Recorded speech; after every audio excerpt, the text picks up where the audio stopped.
Please excuse the mess. The SonarFeed appears to be having a few difficulties. Hello, and welcome to SonarFeed episode number 163. Hope everyone's doing well. We are not here with Hugo tonight, so you don't get the awesome intro. Hugo's the one who does all the voices at S2. He's the PA announcer at S2. Yeah. So he's usually on the show. He's homesick tonight. He should be watching. Hi, Hugo, if you're home watching. Get well soon, buddy. So he normally does the awesome, it's the goal. And then he does that for our show. And so I'm not as talented as he is. I'm not either. So I'm not even going to attempt it. Adam was over there trying to get me to do it, and I just can't. Yeah, I can't do it. So anyway, welcome in episode 163, SonarFeed. I am Aaron Riley, a.k.a. Sonar Riley. To my right, your Dave left. Clark at Better Than. On Twitter. Cross there. Kyle Gervin at Gervin0. And, of course, I'm Charlie Lyon at Charlie_Lyon_. Excellent. The goalkeeper with your Seattle Sounders. Number 22, right? Yes. Yes, okay. I want to make sure I had that momentary, oh my God, I'm going to forget your number. This is awesome. We're not even 5 minutes into the show, and I'm already forgetting your number. All right. What school did you go to? Yeah, what school did you go to? No, yeah. Oh. A couple of weeks ago, I was getting the show set up because Mark just was in Mexico. I think you were in Mexico that week. Mm-hmm. I think I was. Yeah, you think you were, yeah. And unfortunately, I wasn't listening at the very beginning, and I missed one of the critical questions, and so I re-asked the same question that had just been answered. Bad host. Bad host. Yeah, it was bad. It's okay. We all make mistakes. Yeah, we all do. Oh, my gosh. Anyway, so tonight we're going to talk a little bit about you. Talk a little bit about what's going on with the team. Obviously, it's time to panic because we're 0-2 and the season's over. Yeah, definitely time to panic. Yeah, totally time to panic. I'm a little sarcastic. Sorry, I think I warned you a little bit, but I'm a little bit, I'm picking up on it. Yeah, so good. It's not time to panic yet. Two games into the season. No. 2 outstanding legs against Club America. Things happen. I know you are a big one on this one too. That you're ready to panic, right? No, never. I know. I didn't panic at the end of 2013. So if I didn't panic then, what am I going to do now? Yeah. I didn't panic during the what I call the dire days in the middle of the summer last year. No. Yeah. It's Exactly. just 2 games. Exactly. Well, and in each game, you can kind of point out the mistakes that were made. It's not that the team's playing bad. It's just that individual mistakes allow goals in. So it's a little more forgivable than them just playing, terrible soccer. Absolutely. So, yeah, it's 2 minor mistakes led to 2 goals that cost us some points. Right. It happens. And that's the nature of the game. That and ultimately, as I know from the goalkeeping perspective, the nature of the position where you live or die by one play. And but yeah, we know as players that it's a long season, and obviously we want to have a strong start, but in the end, it's where you end up, and Absolutely. where we're at the end of the season. That's our goal. Right, and we're fortunate that we have a pretty strong team. We have 3 amazing goalkeepers, and you're one of them. So we have a good, strong core of team. So it's not worrisome yet. I mean, if we're losing every single game, 6-0, 5-0, 4-0, like Dallas did this weekend, Yes. that's concerning. Yes, like when we absolutely. lost New England a few years ago, 5-0, and then followed it up with like a 4-1 loss at Colorado, if I recall correctly. That 9-1 set scared the crap out of me. Vancouver and Colorado. Okay. Because was it? I thought it was Mane scored in like the hat 20 trick, seconds. yeah. Okay. Had a hat trick. right. That started it, and then Colorado Oh, that's right. with Brown going. Yeah, that was a little unsettling. Yeah. But now it's like you look. Siggy said that after practice today. He's like, you look around the league. Vancouver is supposed to be great. They're 1-1. Dallas got blown. Isn't Vancouver out. 0-2? 0-2. Yeah, Sure. and then Portland's 1-1. Portland's Yeah. 1-1. That's Columbus right, is yeah. 0-2. Yep. Right. Any 2 weeks of the season Right. don't matter. No. And when you're at the beginning of the season, the standings are they're wacky because there's just so few points on the table right now. Exactly. How many other teams do you look at during a week? Like, I know you got to look heavy at Vancouver because they're coming up, but do you get to watch other games? Like, how do you look at? When I do get the opportunity to watch a full game, I do try to, but oftentimes I'll resort to looking at the highlights as many people do. But I do it kind of as a young goalkeeper, also trying to learn from some of my peers and learn from what's going on, and from the other teams. So that's where I get a lot of my interaction with watching other teams. Did you look at that, Dallas? I mean, you saw Gonzalez last year up close. Yes. Like, were you kind of surprised that? Yeah, that was a big scoreline. I mean, he's definitely a talented goalkeeper. Yep. I think on a couple of them, it's some of those it's close where I think he saves them more often than not, and then That own goal? The own goal. Oh, that was just a really poor communication between them, and again, maybe just from him being a young goalkeeper, or just miscommunication early in the season with his center backs. That you won't see that happen again with him. I can bet you. Is that one of the hardest things as a goalkeeper? Is the communication between you and the back line and kind of keeping that together? Yes, well, and certainly in large stadiums where there's a crowd noise. a crowd that really makes it quite difficult to communicate. So a lot of it comes down to, we also work in training on body language. So and then also during the week, playing the same way that you're going to play in the game, and so that the defenders are comfortable with your play, and so when you're you try to be animated as a goalkeeper to kind of overcome that. But yeah, it's definitely something. Communication is difficult, and especially as a young goalkeeper, trying to talk to experienced, high-level, center backs and tell them what to do. Yeah, right. Sometimes try to be commanding when you've got veterans in front of you. It's a big task. Hey, Chad Marshall, I know you have a couple MLS Cups and MLS Defender of the Year, but I want you over here, please. Yeah. Chad, I said on the left, buddy. Yeah, I don't think your positioning was good on that one. Try to say that. Yeah, exactly. That goes over really well. I love it. You mentioned the stadium size last year with S2. Yes. You got a wide variety in stadium crowds, because you had like the Sacramento Republic with their 15, 16, 17,000 people, and then you had something like the Orange County Blues. Yeah. With tiny, probably only a couple hundred. Yeah. Out at our game. How does that change for you, and kind of the impact you mentioned? Being able to command the line. Sure. Is that the biggest thing? Yeah, well, definitely when you can just sheer volume, when you're talking about volume, definitely in a quieter stadium, it's something you should be more comfortable with doing. But in something, when we were playing at Sacramento, that was tough at times. But, the volume is easily matched at Starfire at times. And so that's a good thing for us. It's not like we're telling you guys to be quiet. And so it's something that all goalkeepers have to deal with, and you develop an understanding with your center backs, and in the times that they can't hear you, or the train's passing behind you at Starfire, and in the next quiet moment you talk about what you would have liked seen done differently, and then you keep moving forward. That's awesome. That's great. Let's do this. Let's go back. Let's go back a little bit more. Yeah. Rewind a bit. Let's rewind a little bit. We jumped right in. It was awesome. I love it. But let's go back and talk about, because most people. You're not on the the starting 11 obviously right now, and you're in the 18 occasionally. You've been in the 18 now 4 times. Yes. On S1 for the last 2 years. So let's talk about you. Like, who are you? Like, go back as far as you want. Like when did you start playing, and kind of what your path was to get you to S2 and then S1 here. All right. Well, I'll start at the beginning. Born Charles Joseph Lyon, April 10th, 1992. I am.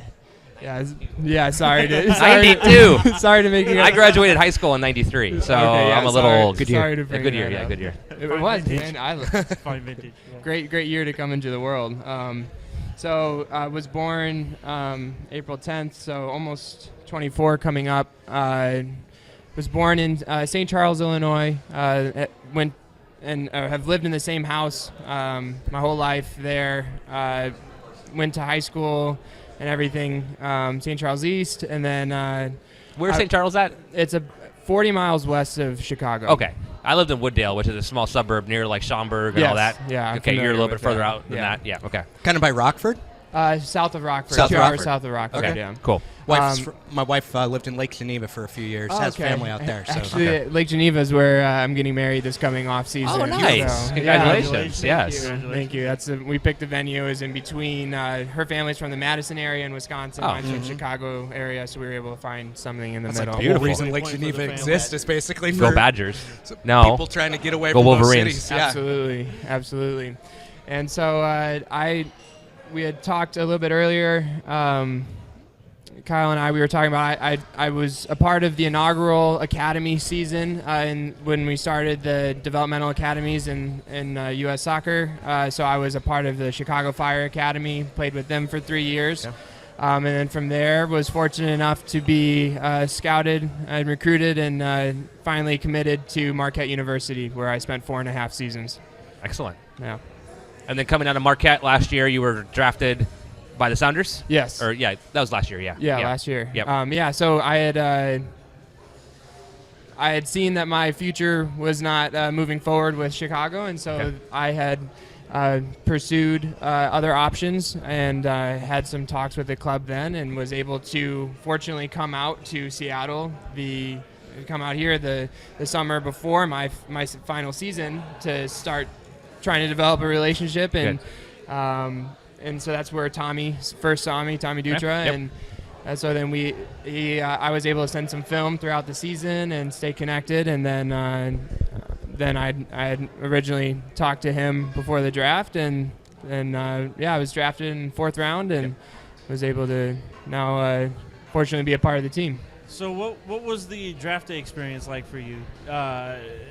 It seems like you kind of had a rapport with the Sounders. Was there any idea that maybe they were going to go with you, or were you totally in the dark about where you were going to end up? To be honest, I was a little bit in the dark about the draft. I had I'd been asked by Tommy prior to the draft starting if I would come into preseason, and so I had originally thought I would go undrafted. I wasn't invited to the combine, and we didn't have the strongest year my last year at Marquette, so I think that was a little bit detrimental to that. And so I was kind of waiting for an opportunity to arise. Tommy said, we want to bring you in for preseason, and so in the first draft day, we ended up drafting Tyler as well. And so that was I knew that there'd be competition. I just didn't expect it that soon. Right. And the funny thing about Tyler and I had played a little bit on the Chicago Fire PDL, and so we had competed, and we had known each other, and I actually played against him in the first round in our first NCAA game with Marquette since 90. It was I think around 92 that we had since previously qualified.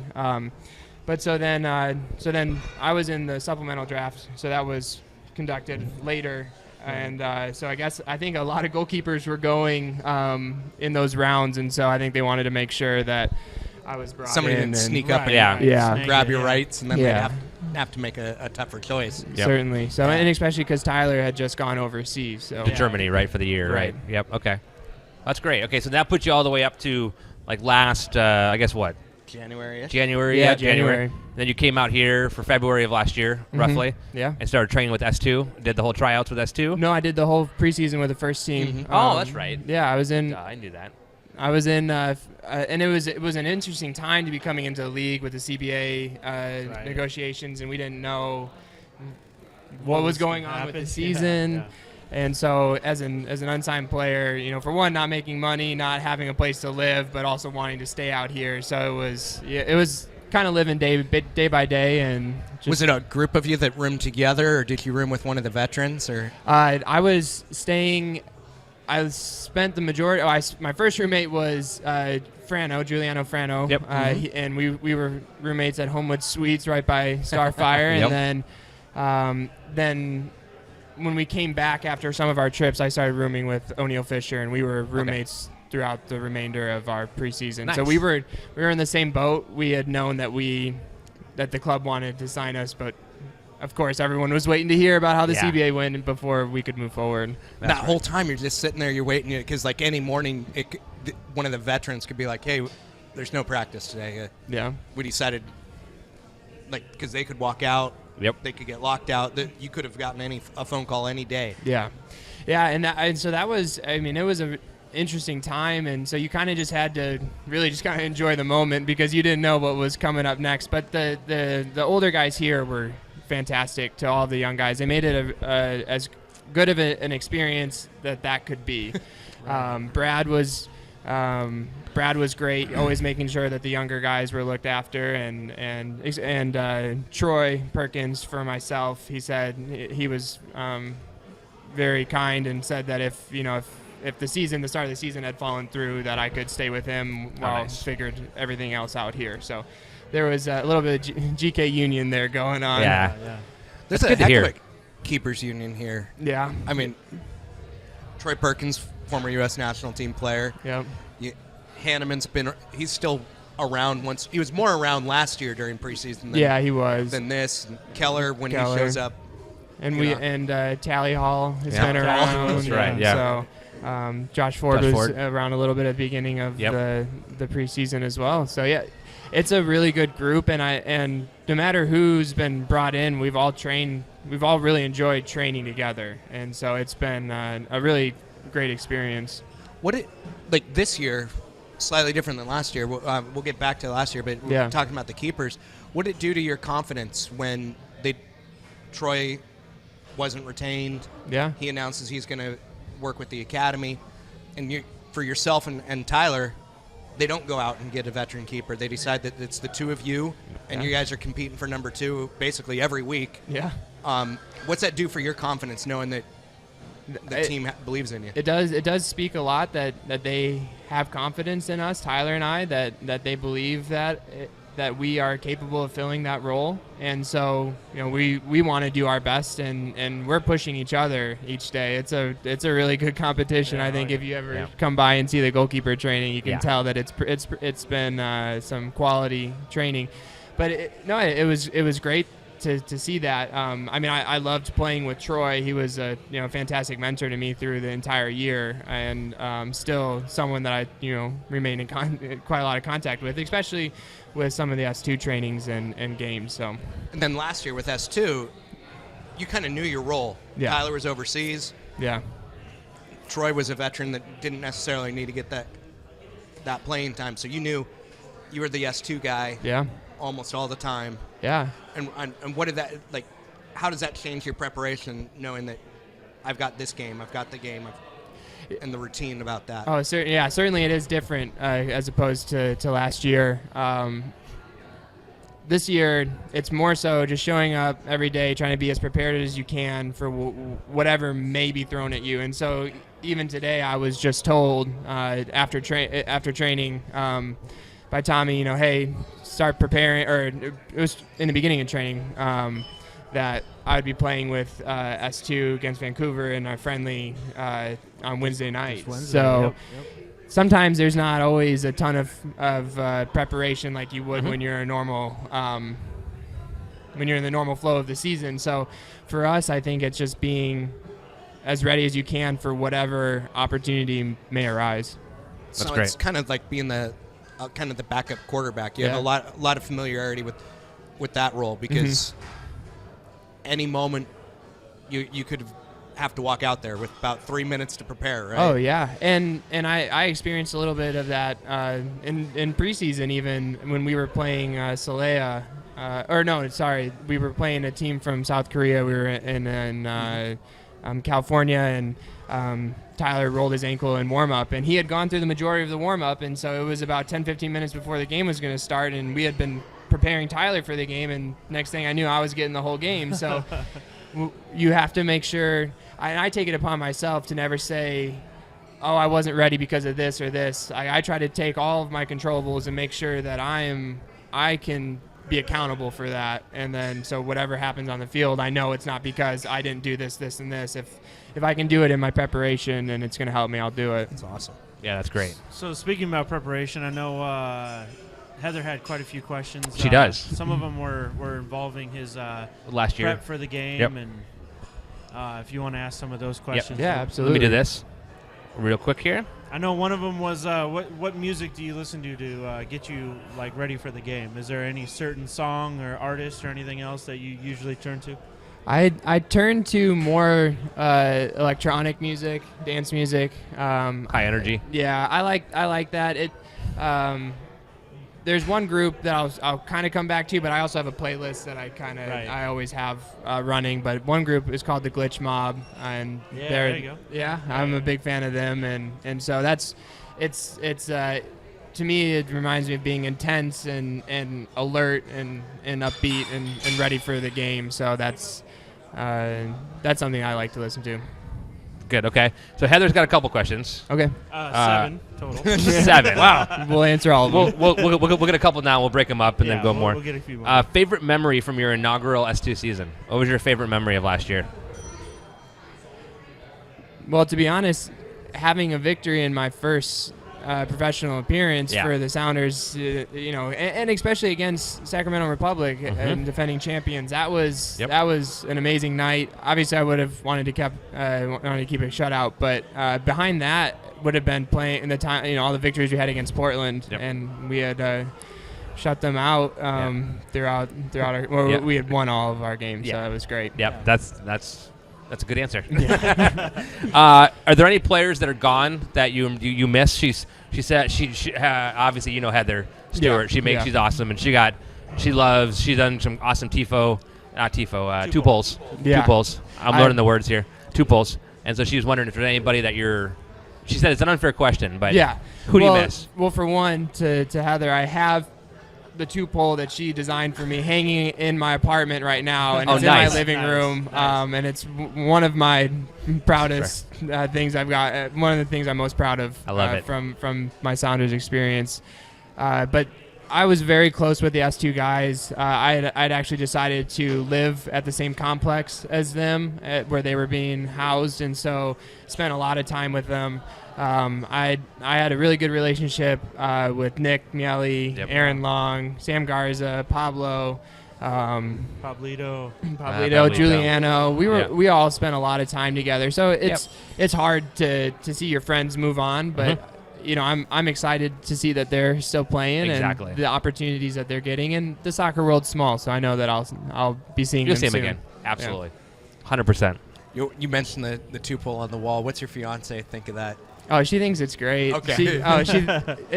Well, we don't have much up on our apartment right now, so it's really the pride and joy. But it's a centerpiece. It is. But she was also a player at Marquette University, and so she knows. She's been following soccer her entire life, and so she knows the passion and what it means to the fans and to the players, and so I think she's proud of it because of what it means to me to have that on the wall. Just because sometimes it gets hard, and it's nice to know that you've got the support, you got people that believe in you. So that's great. So this is what I'm going to interject one for me here, and we talked about this a little bit when you were here for the FIFA tournament. Which thank you for coming down. That was a blast. Thank you. It was great to have. Thank you for the support. Yeah, it was great to have when we had 12 first teamers come down. Yeah, that was pretty awesome for us to have that many people come down and support a great cause. So thank you for that. Absolutely. And you met my daughter briefly that day. And she's a goalkeeper, and she when I told her you were coming tonight, she was like, "Really, Dad? Why didn't you tell me this?" She wanted to be here. She wasn't very happy with me, but watching her play as a goal as a dad, right? She started for a half this weekend and had a clean sheet for the half. So I was pretty happy about that. Yes, that's great. But working with her as she's 12, and so she's at that age where she's trying to test her own boundaries, but also learning the game. Mm-hmm. What's the hardest thing to do to pick your head up after you let in a goal, or after you have a miscommunication, or after, and I'm trying to teach her this so that she understands. Yeah. How do you not forget it, but how do you move on? Yeah. From that mistake? I think that is definitely one of the toughest things for a young goalkeeper to do. Is you have, and especially when you're younger, it's possible for it to be more frequent. The bigger mistakes where people know and people, it's a little bit more obvious the mistakes you make sometimes. But the thing that you need to define you as a goalkeeper, it doesn't define you as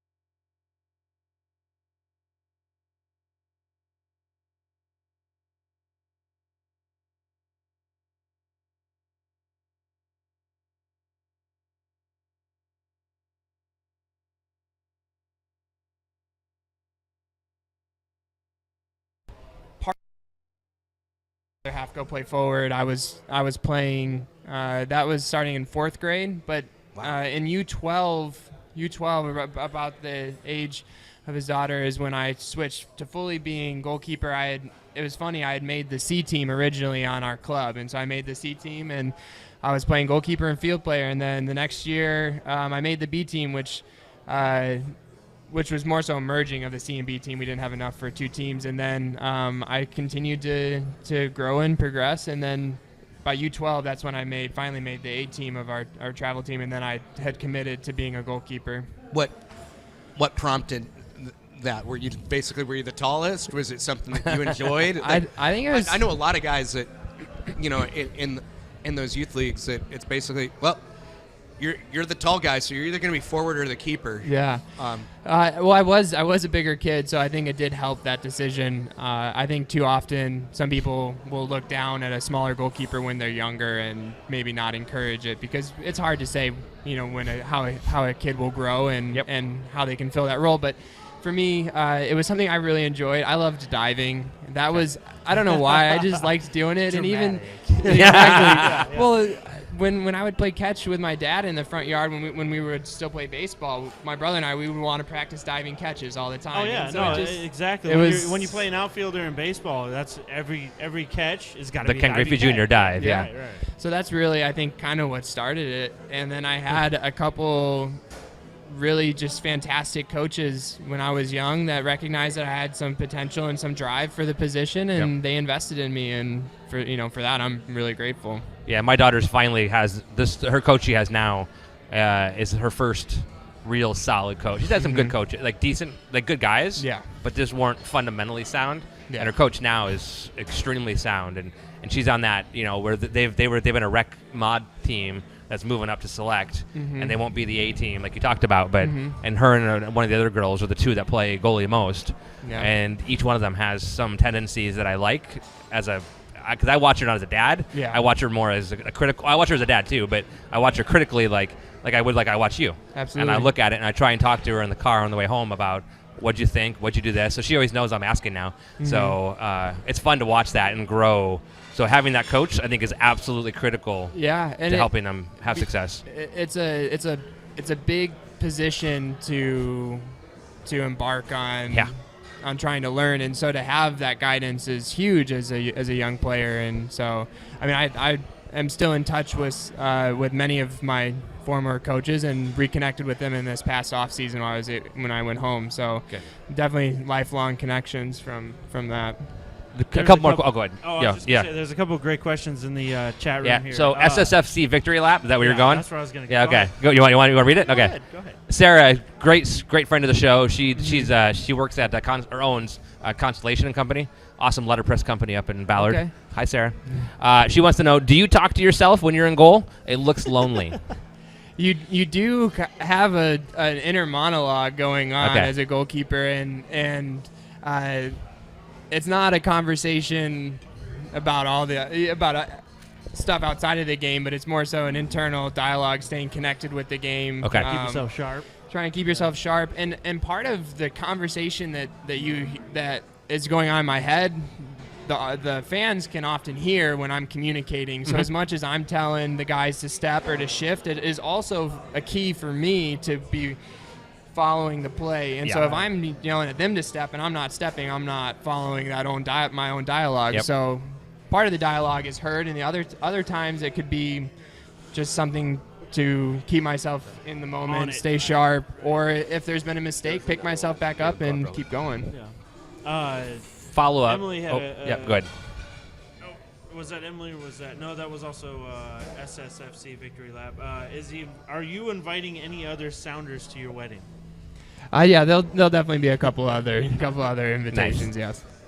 And I'd have a follow up on that. Oh. Is Kodo going to be your ring bearer? And if not, why? It's Kodo the dog. Yeah, Yes, Brett Evans' dog. I know. Yeah. I know who Kodo is. Kovar will be walking him down. Kovar and Bilbo. Kovar's dog. Oh my God, that's awesome. Emily had a question up here. Emily said, This is a reference to a guest we had on a few weeks ago. Okay. So no is a fine answer, but we'll tell you why in a minute here. Has Charlie ever been auctioned off for charity, and is there any video proof of your video online?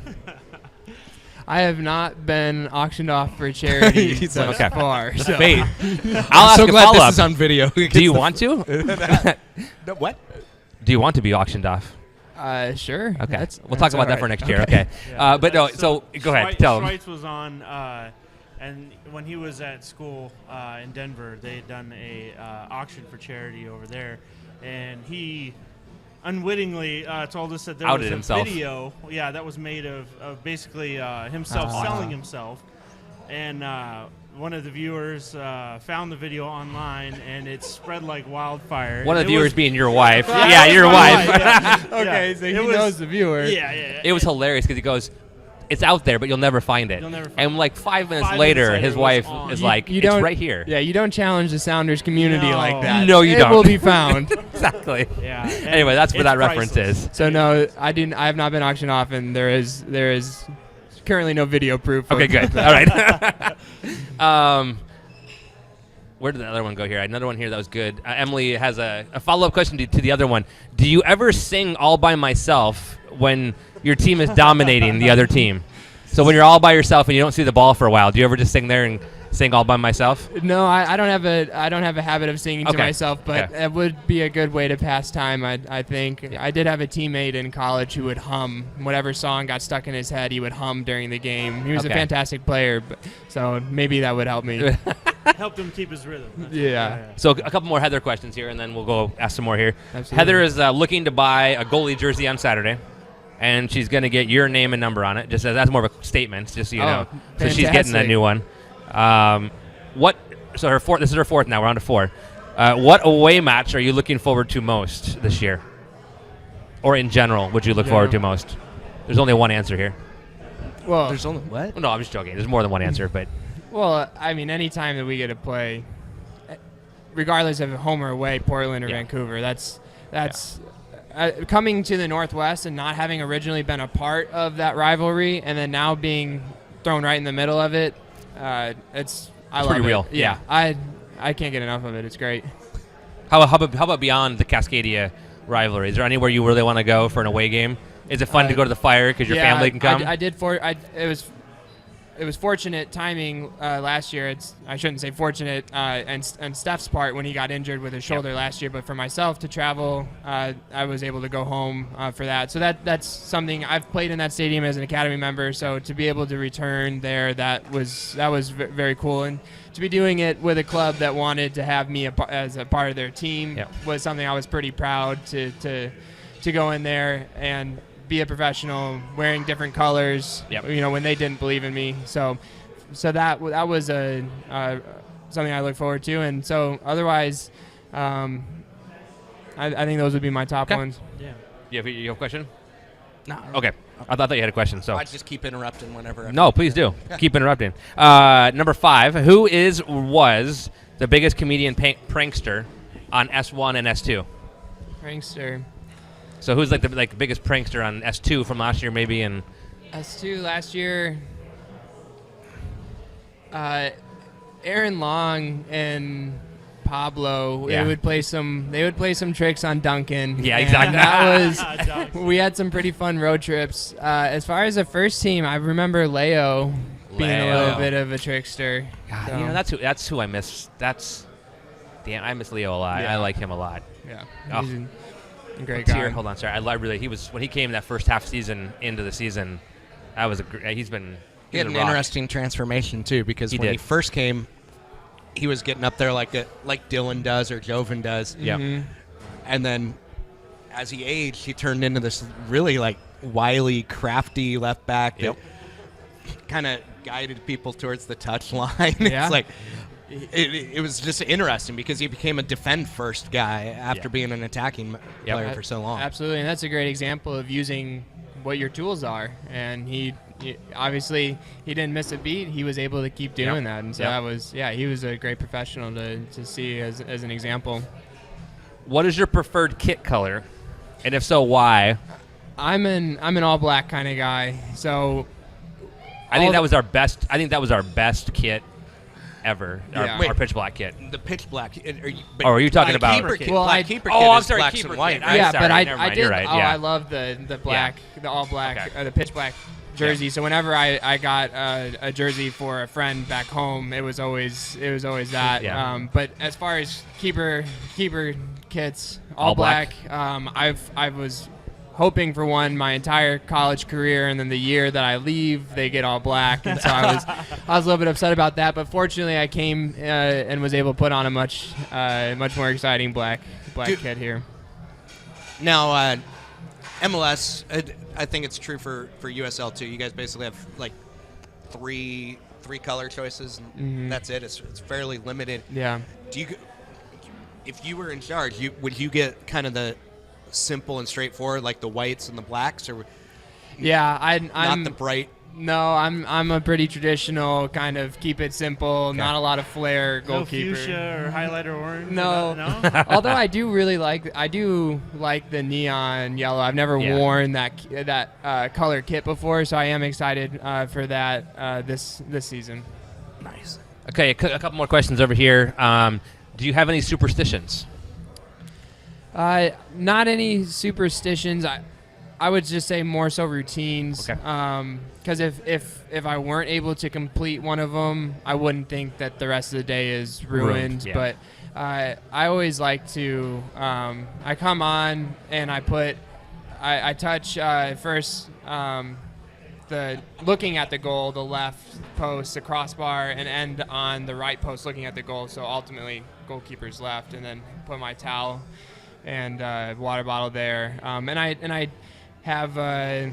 You're facing out though when you do it. No, when I run towards a goal, Okay. I start on facing. When I'm facing the goal, I touch the left, center, and middle. Okay. But then getting ready, I kind of I think for the most part, get ready in the same order all the time. And I guess the one odd thing is I have two sets of shin guard sleeves, and so I have one set that has a yellow Nike sign on it, and one that has a red Nike sign. The yellow is always on the left side, the red's always on the right. Yep. So But they're not superstitions; they're just routines. just It's just routines, routines. just Right, routines. right. Big difference. Right. So another great one that we like to ask is, do you have any nicknames that Well, you'd be willing to yes, share? yes. Remember Because it that will they do, spread. yeah. They spread. Captain Crunch spread Yeah, it pretty did. quickly after that. So Yeah. just- Well, my birth name being Charles, I guess Charlie is in and of its sorts a nickname. At school, I've never been a Chuck, but Okay. at Marquette somehow Somebody decided everyone to do a Chuck, everyone huh? started a Chuck. But Chuck other- Lyon. yeah, Chuck Lyon. otherwise. No play on the lion. Well, we called the show the Heart of Lion. Heart of a Lion The Heart of a is Lion. what we called the show tonight. I like that. So No, for the most part, not. I was surprised that it We got to took talk this, to some people over at Marquette because I know, there's because- a lot of easy work they could have done right there. yeah. Chuck. Although they Come on, would guys. they would You're college kids. Come on, man. Yeah. the fans we were the Golden Eagles, and so our supporter section, they were it was called the Bird Cage, and Okay. so the Bird Cage, a lot of our close friends and other students, they would sing the Lion in the jungle. I can't remember. Ah, nice. Yeah, Yeah. they'd sing that. Otherwise, I was surprised it took so long for the Lions. I didn't even think of the Lions Den, so Yeah. I was pretty excited to see that when I got out here. Okay, this is an important question. Yes. Answer it very carefully. Okay. Lickett asked. He's a friend of the show and very strong in the community. Are you a socks and sandals guy? And how do you feel about people who wear socks and sandals? Being not from the Pacific Northwest, this is a very important question. Yes. Okay. Yeah. Well, Answer carefully. I myself am not personally a socks and sandals guy. If you Like, Most normal people. Yeah. if I yeah, keep going. Go ahead. yeah, I mean it's not my preferred style. Yes, not my preferred style. So I'm a big person for expressing yourself. So if that's how you want to express yourself, then go for it. But for me, that's not quite in my realm of expression. Well, I need to find a new favorite goalkeeper now for the team, but no, I'm just kidding. I am the socks and sandals guy. I love socks and sandals. I've worn them forever, and your answer was great. You're fine. It's not for everybody. And if that's what makes you comfortable, if that's comfortable for you, it is. Stick with it. Yeah. Trust me, I will. It's not going. At this point, it's not going anywhere. I'm embraces it now. Mocked for 20+ years about it. It's Pretty probably much. not going to change. No, it's not changing. So no, not at all. Heather, let's see. One more question. I think we already talked about the pre-match rituals a little bit. We kind of got over that one, and we got all hers then. That's it from Heather. So we hit all of Heather's questions. We had a couple more in here, I think. Go I've ahead, got one please. that's kind of technical. Yeah. Okay. What Is there anything else? goalkeeping thing have you picked up from Stefan? Oh, I think there's several. To start more directly with something noticeable, Steph is very good with his footwork, moving his feet, and he's very clean. Catches the ball very well, and so that's one of the biggest things that has been the standard that we try to emulate in training. And so for me, I have seen a lot of growth in my goalkeeping, holding and catching a lot more balls than I had previously. And so a lot of that has been through his and Tommy's teaching and Troy. And for a keeper that you haven't played with, who is somebody that you'd like to pick up something from them, whether it's an international or somebody else around MLS? Is there a keeper that you look at and you say that's who I want to be like? Well, I grew up always. When I really started watching international soccer, I was watching Oliver Kahn. He was really on the world stage then, and so he was someone. But I don't try to emulate the German style of goalkeeping as much, and so Neuer. Come on, Charlie. Sweeper keeper. Let's go. as much as I like Neuer, I'll stick to my style but then my focus kind of changed to Tim Howard. Again, not a goalkeeper who I can match in style. His athleticism is hard to rival.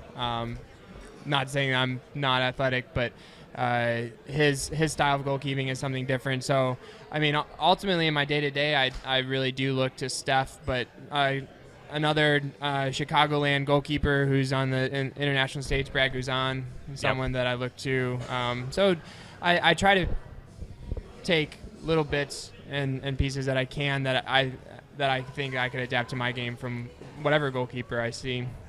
So we've had you talk about your experiences with some of the first team guys.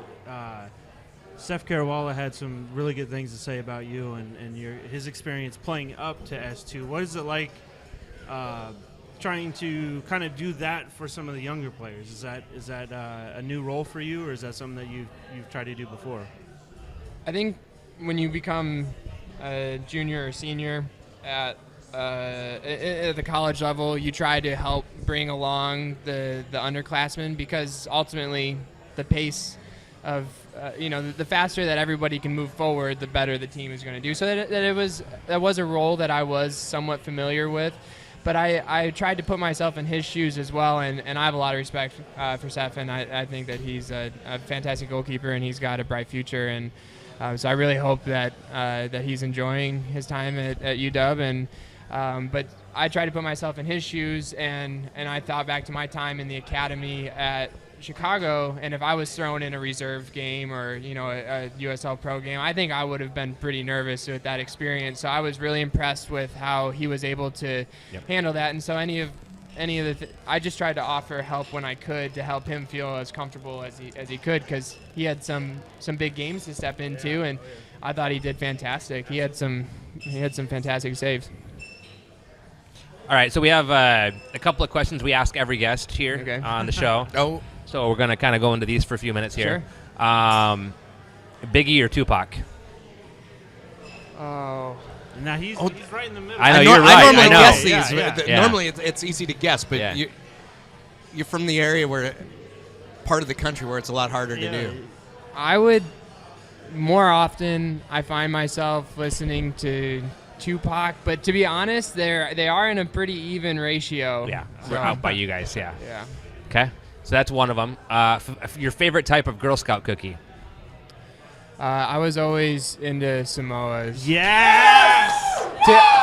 Charlie Lyon, ladies and gentlemen. To- Team Samoas. to- Well, let's go. Not a fan of sandals, socks and sandals, and Samoas. All right, that's cool. What's Just your- marking no, these what's your- down. What's your second favorite cookie? I What's the runner-up? Runner up. Oh man. No runner-up, maybe. see. No it's- runner-up. What's the first loser? I have to make it. I have to make a confession because I haven't had a Girl Scout cookie in a really long time. At the end of last Athlete season, problems. at the end of last season, I actually became vegan, and I've been vegan since then. So I Guess have what? Not There are vegan Girl Scout cookies. Are there really? I was Thin Mints. Thin Mints. Thin Mints. All Thin right, Mints so are then vegan. I think Thin I Mints happen to have just a few jumped in my to the car. top. So yeah, top I of the guess list. by default, he's a Thin Thin Mint Mints, guy. yeah. I guess now, yeah. I guess I have to change my answer. Very interesting. Okay. So Yeah. let's tag on that. So what made you choose to go vegan, or Yeah. So Talk that, about that a little bit. transition came from I had originally come in. I was a biomedical science major, so I really liked looking into the science behind my performance and Okay. trying to optimize that best I could. And so I had some guidance from a goalkeeper coach who had pointed me in the direction of paleo, and so I was following that as best I could. I know that was kind of a movement across the country, Yeah, and absolutely. and so I was I gained a little weight with that, and it just wasn't really working for me to Yep. be as fit as I could, and so I was trying to optimize what I was doing for my health, and so I looked into it, and there was a lot of support for it, and it was something that I wanted to do, and Great. I felt great on it. So and So how you long? did about a year, you said? no, it's been I started End of at the year, end right? end of the season, so it's 6 or 7 months Okay. now. So I played around with it in the off season, and really kind of What's your go-to protein now? go to rice and beans is Beans? a Yeah. favorite. Lentils as well, but you get some from different grains and stuff Okay. like that. Okay. Good. That's interesting. Okay. Yeah. So favorite team, not non-MLS team, On MLS anywhere in the world. Do you watch it much? I when I do get the opportunity, I support Manchester United, and so before people jump Andy on Craven, saying yeah. Andy Craven. Yeah. I had fortunately I had the opportunity when I was in my freshman year of high school to travel with the ODP team. We Region 2. We went to England and Scotland, and we had a tour of Old Trafford and the training wow. grounds, and also got to see a game at Old Trafford. So that was that was a great experience. Right on. Yeah, Man U's my number one, if you will. Yeah. EPL team, or I guess BPL now, right? But Yeah. but I just because everyone made me pick at the time. I've only been a soccer fan, if you will, since the Sounders. Yeah. Or well, I guess when Drew Carey raised that 12th man flag, and that's when I told my wife about it. That was the start of my soccerdom Very love. cool. And so for me, they were the first team I ever saw live. So it's kind of like I kind of had to. And like I was in Germany, so Dortmund was one of my favorite Yeah. teams over there. So it's all about like when I've traveled or when I've been somewhere. It's a personal connection for me. Yeah, and that's the same for me. As I like to have a personal experience, and I think before that I would have. Before my freshman year, I would have said Arsenal just because it was the first team that showed up on FIFA, and I didn't know how to use it that well when I was a kid, or didn't know anything about it. But so That once first team thing might be an interesting angle on that. I didn't think of that. Like everybody, it's like, oh, I like their style, but how many people are just like, well, they're first. Yeah. I just wanted to play, so I hit XXX. Yeah, absolutely. Yeah. And I remember playing. I forgot what year of FIFA it was, but Dennis Bergkamp, and so that was. Oh, yeah. And I would buy like the English Premier League season review of the goals and stuff like that, Okay. and so that I remember watching That's him awesome. and some of his top goals, but. Once I had, I didn't have any true allegiance at that point, and so Manchester United was where that fell. Do you do be a pro when you play FIFA? I don't play FIFA that often, anymore? but Okay. so Okay. I have tried that, and that's As a keeper? it's tough. I've never tried it as a keeper ever. It's I've tough. never tried it. I would rather. I'm always a striker. I spend enough time doing that on the field. So I want to be a forward when Yeah. Have some fun I there. play Yeah. FIFA. Yep. There's nothing like hearing Riley scores again. A hat trick for Riley. Yeah. It ain't ever going to happen in real life, so why not do it there? Absolutely. Get Hugo to do it for you. There you go. That's a good idea. Speaking of Hugo, Yes. he has a couple questions he normally asks. Okay. But he's not here again. So, Oh, yeah. favorite taco? Favorite taco. Favorite type of taco, like favorite filling, meat, whatever. Yeah. I guess not anymore, Yeah. but Carnitas, well, we had this- not anymore. I think it's changed. Well, unfortunately, I just realized I asked this question. But- Vegan. What's your favorite vegan taco? Well, we had a place in Milwaukee. If anyone's ever in Milwaukee, you have to go to Bel Air. Okay. Bel Air Tacos. There's a couple locations, and where all of my, it's a huge hit among all the students. And they had one that was a vegan chorizo flavor Oh. that was fantastic, and then there was one that was a mushroom and something else. So Okay. I love my veggies now. Okay, yeah. Okay, Yeah, that's no, good. that's good. As soon as I asked the question, I'm like, wait a minute. He just told you You he's just vegan. got to go different angles. And, There, yeah, there are there's- multiple ways you can do. Absolutely. There's a vegan you could do like alternative to just crust, about and he just anything. throws salad on it and calls it a taco. But Right. when you're talking like the what do they call it? Like I forgot because I used to get the soy. Like they do that soy chorizo Yeah. at a lot of places. And It's very, it it's tastes great flavor. and Yeah. you get when the place that nails the texture, you're like, Yeah, you can't tell it's much just of normal. a difference. So I sometimes get them on Well, my own, and I'm not even vegan or anything. Yeah. I just Oh, like it. But like, and then you can do like mushroom is very common as like a meat Yeah. replacement. And then there are the people that just do like you go like pickled radishes and Yeah. and Yeah. some vegetables in But there. a good mushroom, like if you get a good shiitake portobello or whatever, and you grill that up, Oh, it's it's- like a steak. It's better than a steak in it's some fantastic. ways. I love it. I love still doing that. mushroom. Yeah. No. It's so I'll do steak with that. So I'll have like the double pit, and it's awesome. It is, and oh. if anybody's interested, there's Blossom. Oh yeah. Blossom Vegetarian. It's just a couple streets Yep. over here Yep. from the Berliner, and Yeah. it's fantastic. One of my favorite places to go. It's all vegetarian, but most of the dishes are vegan, and you That's can't even great. tell the difference from the. It's all listed as meat, so it'll say orange chicken or whatever, but Right. it's not actually. It's not. But And vegetarian food now is so common that there's what's that? The Veggie Grill, which is like Yeah. yeah, this national chain. Yeah. I actually went there the other week and it was great. And Ben and Jerry's just actually released 4 non-dairy ice cream options. Nice. So That's it's- awesome. Yeah, That's I great. need to try them, but See, I can't do dairy. So are those like soy? almond based. Almond. Almond okay. based. Yeah, I think there's a store over at South Center, but I haven't gone to see if they have the flavors there yet. But I might maybe up in Bellevue or Kirkland. That'd be cool. That'd Yeah. be good. Because ice cream. When I went non-dairy, Yeah. I still do cheese, but ice cream is the harder part to give out. I can Yeah. do soy in a latte. That's easy when I do that, or those kinds of things. But Sure. giving up cheese, no, and giving up ice cream, absolutely Can't. not. No. But I'll do like where it used to be like as a kid, I'll just dig into the carton. Now it's like I'll take 2 dainty scoops. Yeah. That's it. Just for That's it. flavor. A Just for spoonful flavor. each. Yeah, Yes. yeah. Yeah. Exactly. Just savor it. So he likes shoes Yes. No. a little bit. I've seen. You've seen You've it. seen Yes. the You've shoe seen it. collection. And he always asks the question.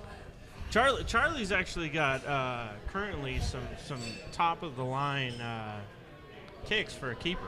Okay. And what are they? They are the Adidas. Oh, you got the laces though. Mm-hmm. Those are the what 15.1s. I think so. Yeah. Yeah, you got Just the one of your one with shoes. the with the laces though. They also make a laceless option, but those are hit or miss. Some people like them, some don't. I've never tried a laceless shoe. That is something I remember. Was it Lotto that came out with Yeah. one a long time ago? I remember seeing that in high school. Got the Eurosport magazine, but I've never tried it. So I'll be interested to see. I don't know if anyone on the team has it just No, yet. I think everyone's got laces. The laceless are firm at the beginning and then they wear out. Yeah. and they just a little kinda too loose. slip. Yeah. Yeah. Yep. Okay. So I'm trying to think here. What other questions did we not ask on our Have usual? you always worn Adidas? Or is that a new thing? Because I know a lot of guys Any make other the questions switch over over here? to Adidas. Being the sponsor for MLS, a lot of teams will. Right. No, I did not originally start with Adidas. Cleat wise, I was wearing Pumas, the class of the Puma Kings. That was where I started. That was my go-to shoe all the way up until classic, really yeah. high school, where when we got to the academy, we were sparingly given some shoes, not as much then as I think the players are now. But so I kind of made the switch to Adidas, and then I had a couple calls into the youth national team camps then, under 17s at that time. So That kinda got you made some Nike, too. I switched over to some Nike for a little bit. Did you go the Mercurials, the vapors. No, I think Too at narrow? that point, no, I did the total 90. Yeah, too narrow. Too narrow. I got wider feet. And to see it, The total 90. So you like all leather? I did, yeah. Because But now I just king to the total 90. Yeah. But the new 15.1s are synthetic. yeah, and part of that too is following the vegan side of things too. But synthetic, I do prefer it. It takes a little bit of breaking in. Sometimes we put it in the hydroculator. It's a steamer, so to help kind of form. To You don't microwave them? No. You see, see all that? The baseball players are like microwaving their gloves down at spring yeah. training. Are they No, really? I didn't know that. Yeah, to like break them in, loosen them up. Yeah, Yeah. I've Oven. seen the oven Oven, things yeah. before. Yeah. But yeah, now Used it's to like wrap hurry it up, a let's- rubber band So you around don't- it. Yeah. Oil. the wrap it. hydrolator, like Hydroculator. Yeah. It's a Yeah. big steam thing. Yeah. yeah, steaming. Okay. Yeah. Yeah, it's used in the training room for the moist heat packs. Yeah. And so then they've changed it so that now you can hang your boots in one of them in the boot room. That's and awesome. so because otherwise it was just boots just stacked in there, and so now it's I think Chris Cornish, our trainer, was on top of getting it so that you could Put a there's little rack little kinda rack thing in there. it, and so that so you can throw your boots in there and get them kind of loosened up and ready to go for training. So in 20 years, when we have a movie about Charlie, Yeah. Lisa, who just joined us down here at the end of the table, who would play you in a movie on your life? Oh man. And has the best part of life happened, or is it still to come? Definitely still to come. Well, And now you're engaged, Yeah. and you're going to be married this off season. this off season. So that's when it really happens. That's when 18 years married for me this year. So Oh, congratulations. And you'll admit it as well, and you'll admit it as well. All three of us are married. That's Life great. gets better as you after the big day. Sure, that's great. Absolutely. Yeah, and so definitely looking for. I feel like I've had a great life and I've enjoyed it thus far, but so always looking to make it better and I've always been a fan of Matt Damon. Grew up watching the Bourne movies and Oh, yeah. just about I grew all of up his, watching them. Sorry. Sorry, no, that's okay. That's okay. So also, if you ever get the chance, if you're ever on a podcast or anything, you get the chance to name drop your wife. Always name drop your Name wife. Yes. drop my wife. Yeah. I saw the Nice. frowny Hi, Lonnie. face. Yeah. My- Hi, Lonnie. I love you. Sorry, I didn't name drop you earlier. I was just trying to smooth through that. Well, my fiance JC. There you go. I'm a fast learner. Well done, Charlie. She is at home right now watching the Bachelor finale, and so She's not watching this. Yeah. Heather, yes, I will tell you I this. am. Heather's daughter came downstairs and asked her, "Why aren't you watching the Bachelor final?" Because she's watching you instead. Oh, Heather, I appreciate So that. That's loyalty. That's loyalty right Well, there. it is. Absolutely. It is. So I, Matt Damon, though, you think Matt Damon? Would Yeah, play you? I like that. I think that's. I mean, we're not that closely resembling, but he's got dark hair. I think I'm a little taller than him, but He's Hey, a- they make it work for Tom Cruise. So Yeah. yeah, whatever. there we go. That's right. He's a all great about actor. angles. Ha- It's all have about you the seen The Martian? No, but it's Go on- watch it. Yeah, Go watch it. I've heard the book is fantastic. I've got as the well. book. It's like my third down on my list right Yeah. now. But it is So you about a a decade. decade, yeah. decade, With the yeah. way it's going lately. I Actually, know- I finished I know the book how that last goes. week though, like in a day and a half. I've been. I'm currently looking for work, and so it's funny. I thought I'd be reading nonstop. Yep. I have less time. I made strawberry muffins today, strawberry pie. I cleaned the kitchen. I got the kids to school. I searched for jobs. I went to Costco. I'm basically a house spouse. They made a Yes, movie very about much. you. Yeah, they did, Mr. Mom. That's about. I'm a little more organized than that. Are A you? little bit. You really more. don't realize how much time all of that takes until you start You doing have it. to do it yourself. When you drop yeah. your kid off at 9 in the morning and then you have to pick him up at 3, yeah, it's not a lot of time. No. You got to crunch. The day goes Yeah. fast. Time crunch. Especially if you want to get a nap in there. Yes, I will ask that question next. Bread. Okay. So I am a dog person, Yes. and most of the fans, or most of the sounders appear to be dog people. Yes. We have a very intelligent young listener. She's 16. She's a wonderful young lady. She would like to know, wait, how many times does she ask it? 14? Does anybody on the team have a cat that you know about? Everybody's got dogs, right? Everybody has dogs. Yeah, not that I know of. I don't. So you're saying soccer players are smarter than the average? Oh, wait a minute. Oh, wait. Don't insult people. Oh, I'm I'm just kidding, But Brad. to- Hi, to- Brad. I have to jump in on the dog conversation because we just rescued a dog 2 weeks ago. That's right. She is a boxer, German Pointer mix, a year and a half old. Her name is Roxy, and that's the name she came with, and she responded to it well, so we kept it. And so we've been, my fiance and I, JC, we've become dog parents. So, Nice. that's Nice. been a lot of fun. Is that I know you're in Renton Yes. quite a bit. Most of the guys who play for S2 spend a lot of time in Renton. Yes. Was that like right down here by the Wajimaya, or was that the Humane Society? Well, we had been looking or through Brad. Yeah, we had been because of the connection with the Humane Society. We had been looking there, but the good problem that the Humane Society was having is they had a lot of dogs coming through very quickly, Yep. and so some of them we weren't able to make it Yep. in every day to go look, and some of them were making it through before they were up on the website, and so I mean that's a great problem to have because a lot of wonderful dogs are being adopted. We actually went all the way out to Othello, so we made Okay. quite a drive heading east there to go get her. We were.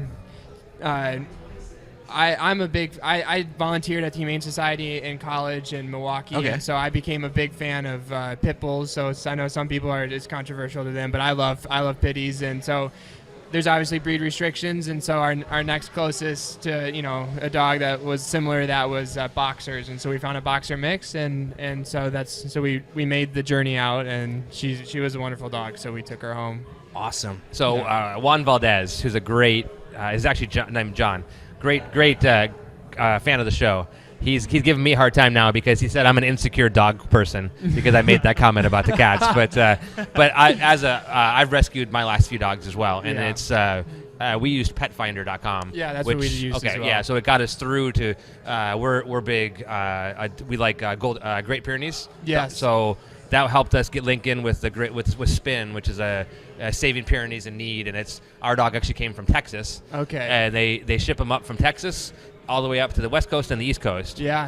And so if you can rescue an animal, whether it's a cat or a dog, I mean, I'm a dog person, but I get the cat, Yeah, cat absolutely. people. Whatever animal you're looking for, there are probably 10 great rescues out there. Exactly. And so, if you ever are considering it, having been a previous volunteer at the Humane Society and now having adopted a dog, it's a fantastic experience to give a dog, a forever home. So it's Just so you know the dog park that's like right over here, right? We Yeah. have visited. We went. It was the first time we let her off leash, and man, Oh, she can yeah. run. Yes. she can run, but it was quickly followed by bath time because it was pretty much. Oh, it's been wet the entire the entire winter here Yes. too. It's like Were you there that time we took Austin the first time ever out with the dog park with Sarah and Will? Austin's the big, tall, white, Yeah, fluffy. yeah. Oh, that'd be a whole. We took him out to this Yeah. park over here, and it was probably like May or June, so the weather was better. Yeah. There was one mud puddle in the entire park. You know how big it is. It's a big Yeah, park. it's a big park. One puddle. He found it and laid down in it in the one spot that he could. He was. Yep. But his fur, the Great Pyrenees fur, is Yeah. pretty good. And by the time we got home, I didn't have to give him a bath because it basically had all gone away. It was Oh, amazing. that's It was like impressive. You got lucky. Yeah, we did. Because yes. I look at his dog and would dread having Oh, it yeah. outside. I'd be like, you can't go outside, except it's giant. Yeah, you have to. Yeah. Yeah. My soon-to-be brother-in-law, they have a Great Pyrenees as well, and they are Best dog wonderful ever. dogs, I mean, yeah. for kids, it's like Yeah. the kids and everything. They're just amazing. Yeah, they have a little one at their house. Yeah. And their dog's fantastic. So I got a question from my good friend Brett here. Do you know what Jordan's dog name is, and do you think Kovar should get a cat? I You think can't walk a cat. Well, maybe you could walk a cat. Well, you Kovar- could. You know what? Kovar could walk a train cat. A cat to get walked. Yes. Kovar could walk a cat. I'm not sure what Kovar's preferences are. As far as cats or dog, I mean, I know he's a dog person. I don't know how he feels about cats. But as far as Jordan's dog, I think the newest addition to their family is Minnie. Even though I know she's going to be a big dog, so it'll be The she'll- puppy's like as big as me. I think she's like 40 or probably going on Yeah. 50 pounds now. Not as I big need as to me. meet her still, but she looks very cute. Because that's a Bernese, right? Is that what he has? The Bernese Mountain Yeah, Dog? yeah, Bernese Mountain That Dog. was our second favorite dog that we want to get. That Oh, is yeah. They're amazing dogs. Yeah, they're great just dogs as well. We skipped better one of than the caps. regular questions. Okay. we did. Let's roll back. Video game non-FIFA edition. Yeah, I guess. Do you play video games? I do not. I do not own a video game console. Okay. But from when I was in high school, we did. My brother and I had an Xbox 360 for a while, and I remember playing Modern Warfare 2. We never had live, so it was always the story mode, and I did enjoy the story mode. But then I played the first Borderlands. I remember that being one of my favorite video games. That's an awesome co-op game. Yeah. Yeah. Oh, I loved it. Seriously. Obviously, like we're talking about all the other players. There's a large gaming contingent Yes. There is. amongst the. There is, and I know that last season, because I was living at the same complex with all the other guys, and so it also the contingent included some of the S2 players, and so I would always go over and be watching them play Destiny. They were convincing me I got really close to getting an Xbox and Destiny just to jump in with them. But I think I knew all of the raid. I knew exactly what to do just by watching. Yeah. No, man. You gotta go left. Yeah, you gotta go left. There was one time I got so frustrated of seeing the same mission that I walked out and went back to my apartment because I was bored of watching the same one over and over. That's what that game's all about. It really Yeah. is. Yeah. It's. So I got a question. for it. Earlier you were talking about how important it is to have that communication with your back line and kind of have a feeling with the other defenders and everything else. What is it like with the huge turnover in the roster? Like, how big of a challenge is that going into the year? I know you guys get a little bit of time together and everything, but like these last couple of games, it's been them trying to feel out 3 different keepers, so you haven't really gotten a whole lot of time. I'm sure during practice you do, but Yeah. during actual game situations, you don't necessarily get a whole lot of time with the S2 guys. Is that something that'll just kind of come naturally? Because it's looking like it's going to be 4 new guys on your back line with you. Yeah, I think for me, well, and with the first team, we do have the experience of preseason, spending time, and so going to meals together and having that kind of that's a great bonding experience as a team, and so that kind of helps with the turnover, but also there's turnover in the season as well, and so then when it was coming to S2, there was, I don't know, I can't remember what the final count was for all the players, the total number of players that played with S2 being academy and like first team and S2 signed 40 players. something, Yeah, I think. 40, and that is something new when you're a college player, and that's Right. something that you don't experience that often. But going into the professional realm, it's something, you know what your job is that you need to do, and so you kind of start to, the job doesn't change too much, Right. and so that is one thing that you can kind of rely on, is knowing that each person is trying to fill a role a certain way, and so then you pick up on the nuances of players. So training is very important for that. Sorry, that was great. I'm sorry. You have no idea. You know, I did. joke I over know. there. I heard. So yeah.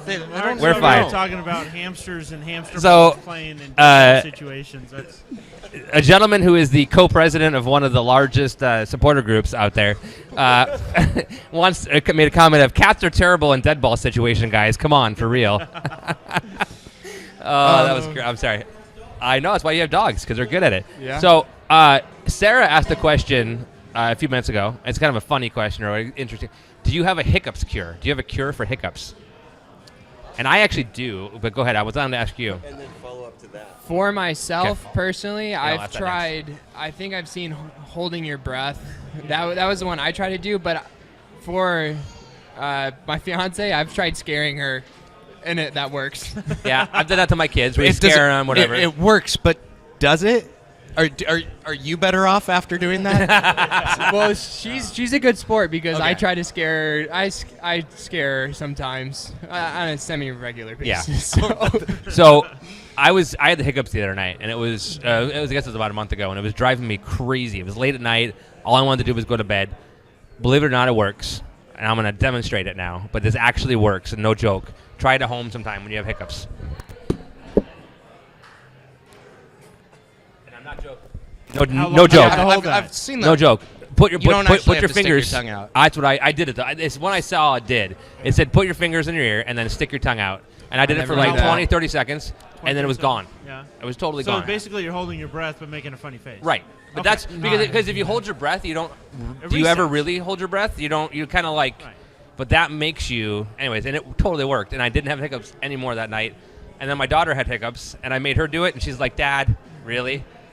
And I'm like, "I don't have my phone. I'm not Maybe recording." If you take a photo, take a selfie of yourself and put it on the internet. I will do that next time. Yeah, yeah, I will yeah. definitely do that next time. I promise. Well, I never knew that. I'll have I to feel try that more next time. prepared I get next the time. hiccups all the time. I'll try that next time. Yeah, it really works. I swear to God. So there you go, Sarah. You're Try gonna have that. to It report works. back to everybody I on Twitter. I will give an official update Okay. with my findings. Yeah. Lisa wants to know, what do you do on away trips if not video games to fill the void? If not video games, I really like to read, and so that's something I try to do. And having graduated school, I still kind of want to continue that learning process, and I really like to. I'm interested in the sciences, so I want to understand the world. So like and how- technical books. sometimes, like I read. I try to some more so technical than others, but other than books, I spend a lot of time on YouTube. But again, trying to not watching dog or cat videos, but watching try to watch educational stuff and interested in physics and other things like that. What's the most current book you've read or are reading currently? I'm reading. I think it's called "The Gift of Imperfection" by Brené Brown. And Oh. Yes. Yeah, my fiance just gave it to me. That's on my list. Yeah, Kelly. Yeah, that Kelly, one of our friends, Sarah, Yep. just told me to read that book. Actually, Yeah, I'm about halfway in, and it's really really good. And we have another book by her, Daring Greatly. Yeah. Two of those are what I'm trying to work through. Fantastic. I've seen her TED Talks. I really like TED Oh yeah, Talks Ted. as well. Yeah, my wife and I are both So- huge Yeah. on TED Talks. What's your favorite Harry Potter book? Oh man. It is. Yeah. I mean, I loved the last one just because of just the resolution of the story. I needed to know, I remember just how much of a page turner that was, and maybe I'm biased just because it was one of the last one that I read of the series. Right. I haven't revisited it, but I think I would say the last one right now. All right, so we got about 10, 15 minutes left. Are you okay still Yeah, time-wise? perfect. Yeah, that's So great. if anybody has any last questions here or online, ask your questions now. Jeff Wilcox has a question here for you. Okay. He would like to know, what's the one thing you're working on the most currently Currently working on. to improve your overall quality? And just a quick follow-up. His wife went to Marquette, and so she's a big fan of yours as well. Oh, that's So- awesome. So And he's talking goalkeeping. Yeah. yeah, goalkeeping, et cetera. Yeah, Not I think cats. that's something not that's cats. The salsa. Yeah, that's what it's great. yeah, yeah. He's got a wedding coming up. Yeah, you got. I know. I need to work on my dance moves. The biggest thing I'm working on right now, it's a lot of it has been playing out of the back, playing with your feet, Okay. distribution. So that's definitely That's something that in school we definitely tried to play out of the back, but now forwards have gotten a little bit smarter and the play is a little bit tighter, and so it's always a fine line as a goalkeeper. You want to help your team build out of the back, but then you also don't want to put yourself in a bad situation. Right. So you're trying to, not only are you finding the open man, but you're almost trying to play the game out a couple plays in ahead when you're playing this pass, and you're having to do it really quickly. So that's been something that I've been working on. And then on top of that, just always progressing the save, your shot stopping to that next level. Do you have a goalkeeper gaffe that you've made that now makes you laugh? That you're like, how did I do that one?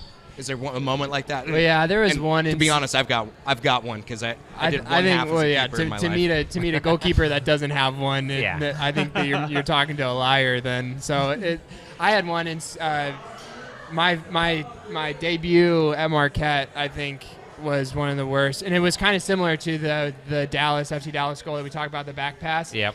It was a ball over the top. So this is my redshirt freshman year. I had sat out my freshman year. I had PCL reconstruction in my left knee. Had been out. Hadn't played a game in over 15 months.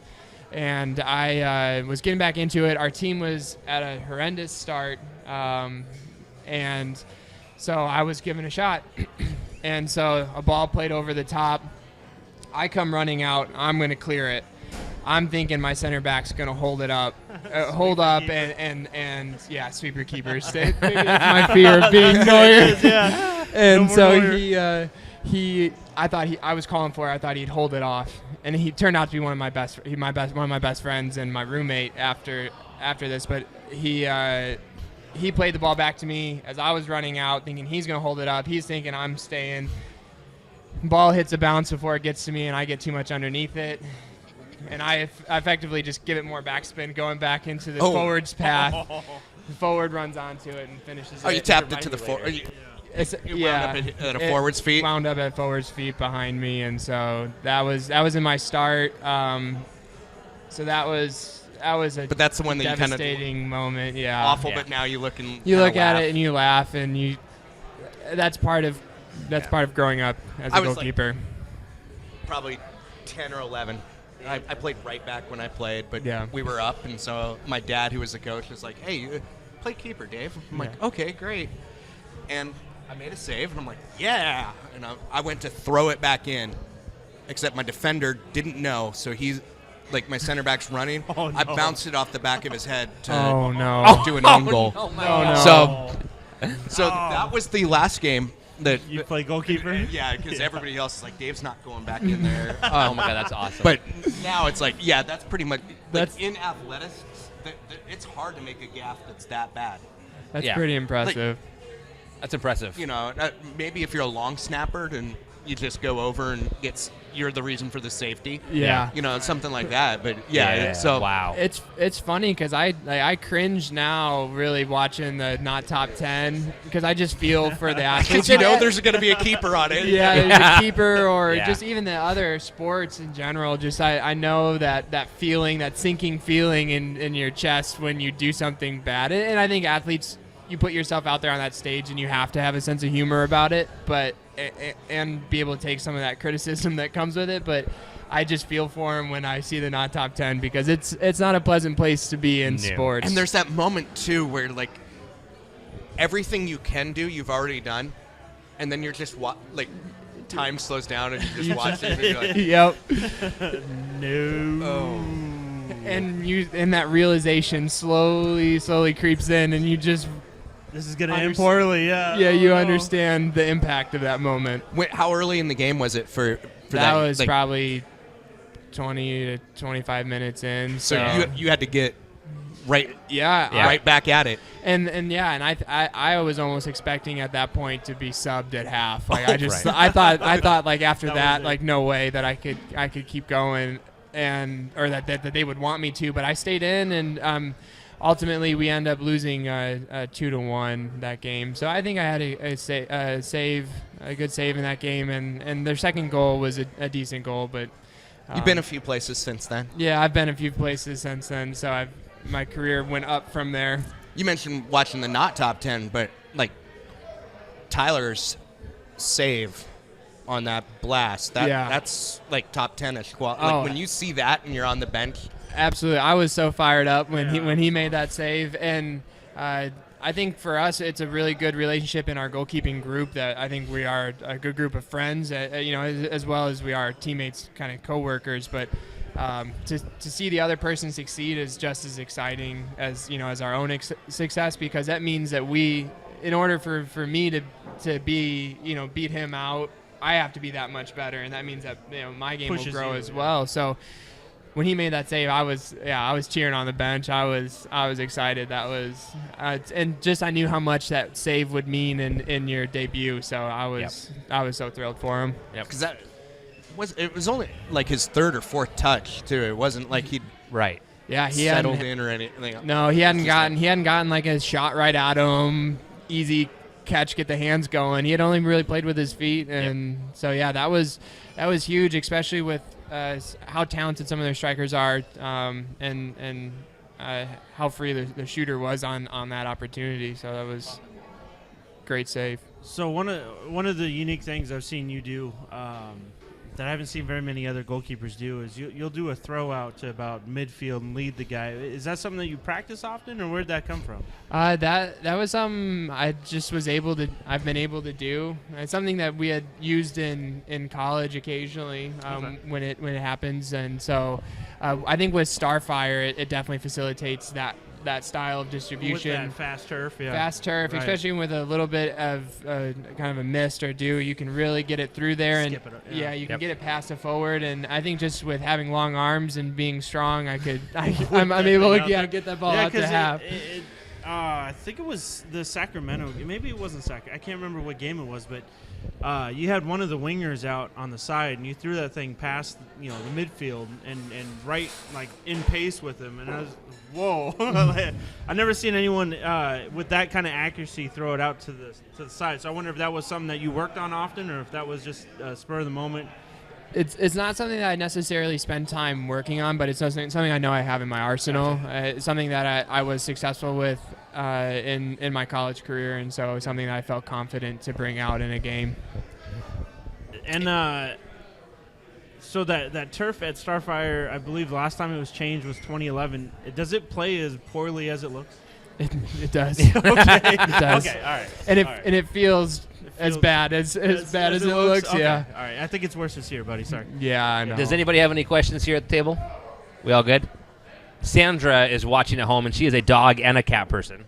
She tweeted us a picture with her dog and her cat Aw. that are kind of hanging out together. So we have I one of love it. those, both. So, anybody else? Last questions? Oh, who are you rooting for in the NCAA? Who do you have going all the way in the NCAA tournament? Since this week is the start of the March Madness. Don't get mad at me. I'm not following, to be honest. I mean, Yeah. I will always support Marquette. Obviously, they're not in the NCAA tournament, but I don't. For the amount of time that I spend watching sports, more of it's dedicated to soccer. For being at a big basketball school, unfortunately, I didn't spend a lot of time watching. I was studying quite a bit. That's good. I spent my time doing that. Last question. Who's the sounder as a goalkeeper? Who do you? I guess even during practice and everything else, is there one of the strikers that really it's kind of a nightmare for you when they show up? I know one guy. A few of the academy keepers used to always talk about how hard you would kick the ball at him and stuff like that. Yeah.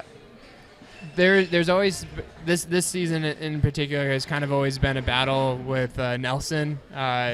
There was one 3, 4, maybe even 5 day stretch where it just seemed like I always kind of had the save on Nelson, and so he was getting frustrated, and I was kind of joking him on that I was only. He would say that I was only saving his, that I didn't care about anybody else's, but he broke he broke the wall at one point. So he's been fun to try and stop. Anytime that you get a shot from Clint or Nelson, you want to stop it and do well with it. I remember the first preseason day, Shane Haworth from Seattle U got to go up against Clint, and Clint chipped him from only like 8 yards out at one point. Somehow getting some weird, like, we were playing pool ball type of we were playing movement. 4-goal Shane's game, gotta be, and 6'5"? He's a tall kid. So Yeah. Dempsey got a bouncing ball, and he was really able to get that up and down over Shane, and it was a great strike. That was something that we always talk about as goalkeepers, is when you see that bouncing ball, you better drop and cover, because that's the only opportunity that you have. Is right on the line, right? Yeah, right Right. over. So, but it was funny. I have a similar experience that I haven't really shared with anyone else but my friends. But when I first came out to Seattle in the summer, that was before I got drafted, and I was here for a week of training, like they bring in other the summer of college. 14. Summer Yeah. 14. And Okay. so when I finally got to go into a drill, because I got to do all the goalkeeping work, but when they're playing, they don't let the college guys as much, just so, because you're in season, you got to get the guys in the 18 their work. And so I finally got to get in a shooting drill. First shot I step up to, none other than Clint Dempsey. And I'm thinking, okay, I'm going to make a save. I'm going to make a statement. This is going to be my moment. And I start to cut the angle. He didn't even pick up his head, and he chipped me. It was so deflating. But I clearly made enough of an impact during that week that I think Tommy liked me. But he kind of does that to the college I started. kids. Yeah. It's like he tries to do something that's just like, I'm Clint. I'm Clint, and you don't know what you're getting yourself into yet. So That's awesome. That's a great story. That's a great story. yeah. That's fantastic. Well, now it's out in this. No, this Yeah, this- thank you for the sharing. Sounders Yeah, realm. yep. So no, I'm not even. I bet Clint wouldn't even remember, but it's sure stuck with me. Yeah. I love it. All right, so I think we're at the end here. Okay. About an hour and a half in, it went kind of really fast. It did. That was. I wouldn't have guessed we're at an hour and a Yeah. half. So, do you guys have any last comments you want to make? Well, I was going to say that's kind of like a game, right? Like when it's over, you're like, wait, Yeah, we're done. Yeah. Exactly. No, Last just comments? good luck this year, and thanks for coming down and sharing your time with us. Thank you for having me. This has been a lot of fun, and you guys and everybody at home really is what makes this this experience special as a sounder. So we're grateful for the Hi to support. your dad, who's a great supporter. Yes, and, absolutely. My yeah. parents, I hope they're doing well at home, and it's you guys are awesome. Yeah, it's fun to watch you play. S2, obviously, to get a chance at S1 here. Yeah, Just take advantage as a dad. Take advantage of every opportunity as it comes Absolutely. to you, and that's awesome. I love watching it. So, Dave, last comments? no, I'm good. It was a great conversation. That was great. A lot of fun. A lot of fun. Thank you. Yeah, thank So, you guys. everybody go out and support Charlie. Wednesday night. Is it home? No, we're traveling in Vancouver. Vancouver. So never mind. Don't go out and support it. Watch them. No, I wonder it won't be online either. There won't be. No. No. So the 25th, a week from Friday. Are you? Give do we know Charlie yet your what you're best doing? homework. We don't know yet. We don't know but yet. We Okay. don't know yet. Okay. We kind of live in a day-to-day basis. Okay.